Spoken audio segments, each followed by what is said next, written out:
Hello friends, అందరికీ నమస్కారం. ఈ స్టోరీ వింటున్న ప్రతి ఒక్కరికి థ్యాంక్ యూ సో మచ్. మీరు కోరుకున్నవన్నీ మీ చేతనత్వంలో మీ ముందు ఉండేవి, కానీ అవి మీరు మీ సుప్తన చేతన ద్వారా సాధించుకున్నప్పుడే అవి సాధ్యమవుతాయి. మీ ప్రతి కోరిక మీ యొక్క అంతరంగంలో ఉద్భవించి పదే పదే మీ పీనియల్ గ్లాండ్ ద్వారా విశ్వానికి చేర్చడమే నిరంతరం ప్రక్రియను మీరు అభ్యాసం చేయాలి. ఈ అభ్యాసంలోని అడ్డంకులను తొలగించుకోవడానికి మాత్రం మీరు కొన్ని పాటించవలసిన ఉన్నాయి. బయట మాటలు కట్టిపెట్టండి. మీలో కలిగే ఆలోచనలను డబ్బు సంపద వైపు మళ్లించండి. మిమ్మల్ని మీరు ప్రేమించుకోవడం, అభినందించుకోవడం, వీలైనంత మనీ మెడిటేషన్ చేయడం, ఇతరుల చేసే ప్రతి మంచి పనులకు స్పందిస్తూ అభినందించడం, రోజు ఉదయం మరియు పడుకునే ముందు మనీ అఫర్మేషన్ చెప్పడం, వీలైనంత మీ సంపదను ఇతరులతో పంచుకోవడం, ఇలా ఇవన్నీ ఖచ్చితంగా పాటించినప్పుడే మీరు కోరుకున్నవన్నీ ఆ విశ్వం మీ ముందుంచడం జరుగుతుంది. అలాగే ముందుగా మీ ఇంట్లో పరిసరాలను శుభ్రంగా ఉంచుకోవడంతో పాటు మీరు చాలా శుభ్రంగా అందంగా ఉండడానికి ప్రయత్నం చేయండి.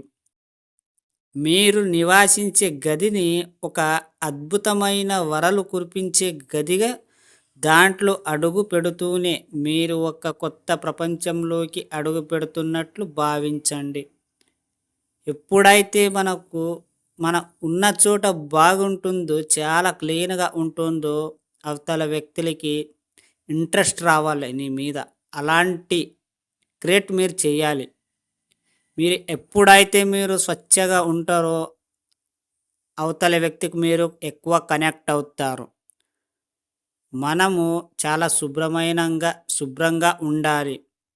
అలాగే మనం ఎక్కడ కూడా మన గురించి వేరే వాళ్ళకు నెగటివ్ చెప్పొద్దు.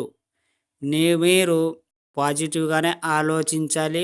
ఎవరైనా అడిగితే ప్రతి ఒక్కరికి పాజిటివ్గానే చెప్పండి. అది ఎసొంటిదైనా సరే, ఎవరి గురించి అయినా సరే.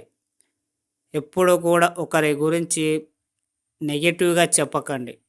మీ గురించి ఇంకా అసలు చెప్పకండి. ఎప్పుడైతే మీ గురించి మీరు పాజిటివ్గా చెప్పుకుంటారో అప్పుడే మీ మైండ్ పాజిటివ్గా మారుతుంది. ఒకవేళ మీరే మీ మైండ్ని నెగటివ్గా మార్చినప్పుడు అవతల వ్యక్తికి ఇంకా ఎక్కువ నెగటివ్ కలుగుతుంది. అలా చేస్తే మనము మానసికంగా అవుతాము. ఫస్ట్ మనల్ని మనం ప్రేమించుకోవడమే గొప్ప. ఎందుకంటే మీరు బాగుంటేనే అందరూ బాగుంటారు. మీరే బాగాలేనప్పుడు మీరు ఎవరిని అడగరు. అందుకే ఫస్ట్ మనం బాగుండాలి. మనం బాగుండాలంటే ఇవన్నీ చేయాలి. అది చేయాలంటే మీరు కాన్ఫిడెంట్గా కొన్ని రోజులు ప్రయత్నం చేయాలి, అలవాటు పడేలా. ఏదైనా సరే మనసు చేసే ఏదైనా చేయవచ్చు, గట్టిగా అనుకోండి అంతే. కానీ మీ సమయము ఇంతవరకు ఇచ్చి ఈ స్టోరీ విన్న ప్రతి ఒక్కరికి మనస్ఫూర్తిగా థ్యాంక్ యూ సో మచ్.